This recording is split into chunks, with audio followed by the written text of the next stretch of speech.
나는 내가 이 세상에 태어나던 날, 내 인생이 다시 한번 바뀌는 신선한 경험을 했단다. 28살에 처음으로 아빠가 된 것은 할머니나 할아버지 세대에 비하면 늦은 편이지만 요즘 풍조에 견주어 보면 좀 빠르기도 하지. 물론 내 엄마도 마찬가지고, 그날 아빠와 엄마가 너를 위해 두 손 모아 기도한 게 뭔 줄 아니? 우리 사랑스러운 아기가 건강하게 자라서 자기가 하고 싶은 것들을 하며 행복하게 살길 빕니다. 하는 기도였단다. 그 마음은 지금도 변함이 없지. 다시 한번 말하지만 나는 내가 이 세상에 태어나 우리와 함께 살게 된 것이 무척 기쁘고 고맙고 행복하단다. 아들아, 내가 처음으로 머리를 가누고 또 몸을 뒤집기 시작했을 때 그것은 우리에게 일종의 경이였단다. 지금 생각하면 아무것도 아니지만 또 남들이 보기엔 경이가 아니라 평범에 불과하겠지만 말이다. 세상이란 그런 거야. 내가 힘이 있어야 해. 힘은 곧 알미인데 알미라는 것은 꼭 지식 공부만 잘해서 되는 것이 아니란다. 많은 체험을 통해서 얻어진 남도 지식 공부 못지 않단다. 너는 그동안 내 또래들에 비해서 지식 공부는 많이 부족하지만 그들이 겪어보지 못한 귀중한 체험을 참 많이 했다고 생각한다. 그것을 바탕으로 너만의 길을 열어서 너다운 방향으로 너의 인생의 여행을 멋지게 하기 바란다. 마지막으로 너에게 하고 싶은 말은 그냥 이루어지는 것은 아무것도 없다는 것. 살다 보면 분명히 어려움에 직면하고 실패도 하게 된다는 것이다. 물론 실패도 과정이고 실패 없는 성공은 결코 없어.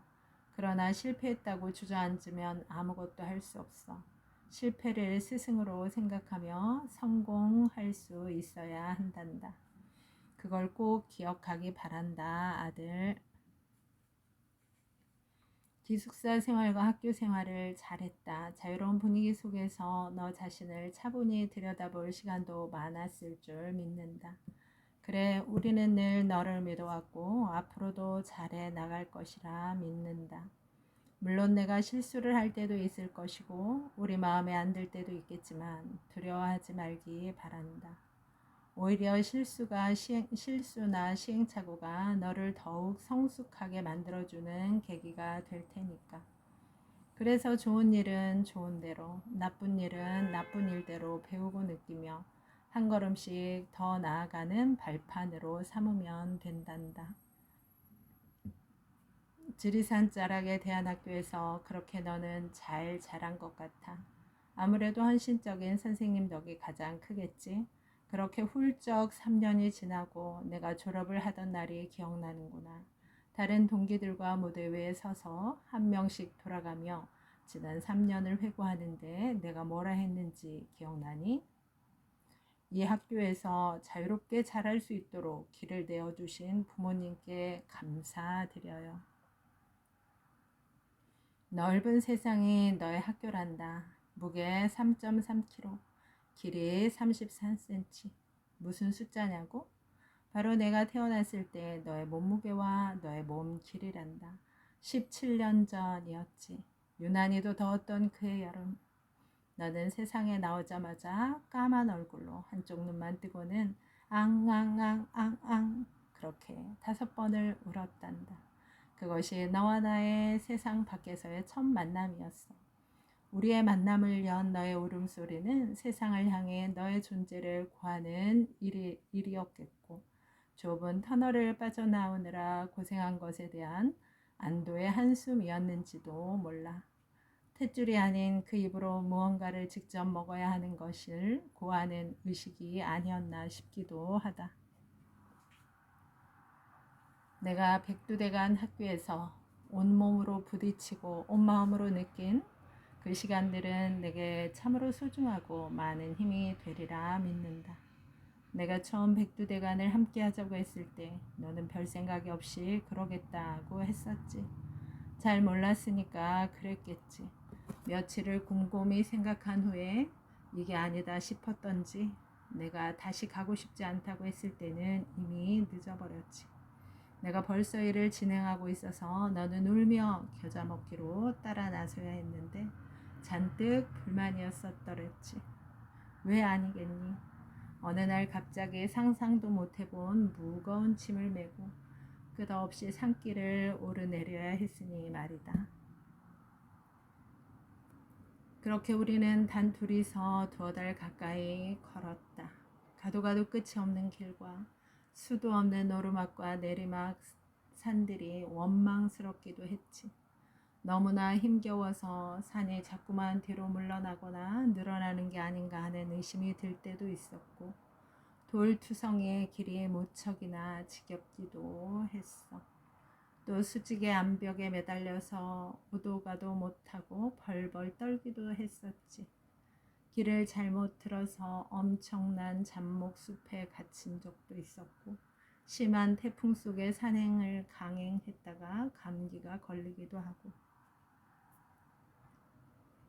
때로는 방울방울 떨어지는 물을 나뭇잎으로 고이게 한 뒤 몇 시간을 기다려서 받아오기도 했지.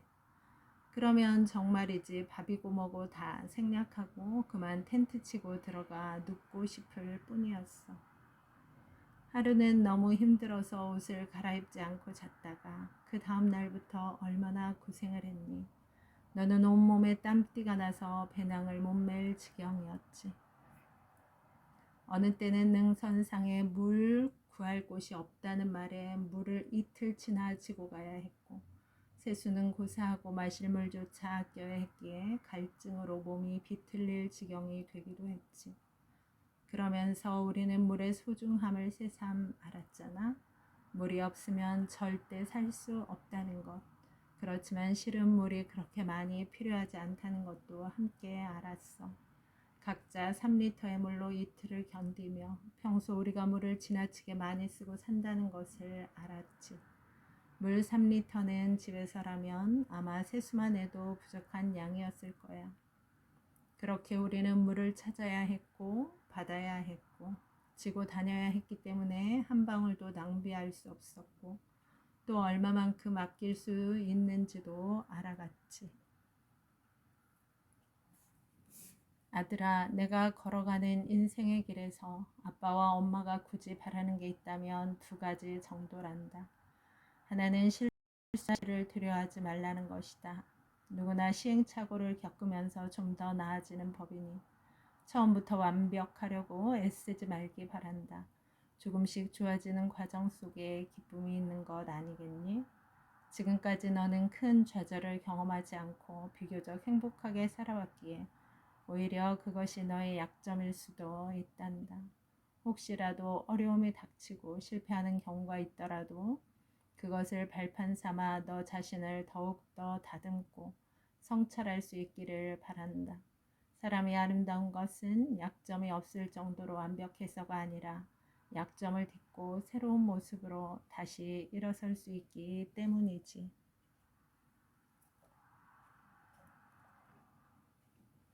그리고 한 가지 더, 우리는 내가 반드시 훌륭한 피아니스트가 될 것을 믿어 의심치 않는다. 그것은 꼭 세계적인 음악가를 염두에 둔 게 아니란다. 내가 사는 작은 지역에서 이웃 사람들과 잘 어울리며 즐길 수 있는 음악가라도 얼마나 멋지겠니. 다만 내가 꼭 부탁하고 싶은 것은 이른바 순수를 강조하며 세상의 현실과 동떨어진 또는 세상 사람들의 고통에 애써 눈 감으려는 그런 예술가가 되지 말라는 것이다.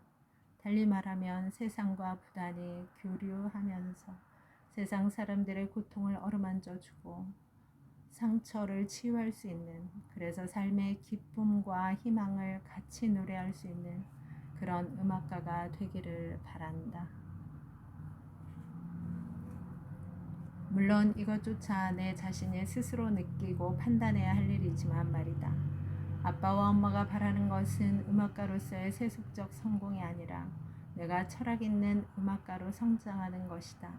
그것은 바로 내가 중학교 시절에 매맞는 친구들의 아픔을 함께 느꼈던 그 마음을 기억에서 지우지 않음을 뜻하겠지. 그래, 우리의 친구나 이웃이 겪는 고통에 눈을 감지 않는 그런 음악, 그런 인생, 그거야말로 정말 멋진 것 아니냐? 그런 뜻에서 다시 한번 자랑스러운 우리 아들에게 아빠와 엄마가 갈채를 보냅니다. 그리고 이렇게 진심으로 갈채를 보낼 수 있는 내가 우리와 함께 산다는 사실이 정말 기쁘고 고맙구나.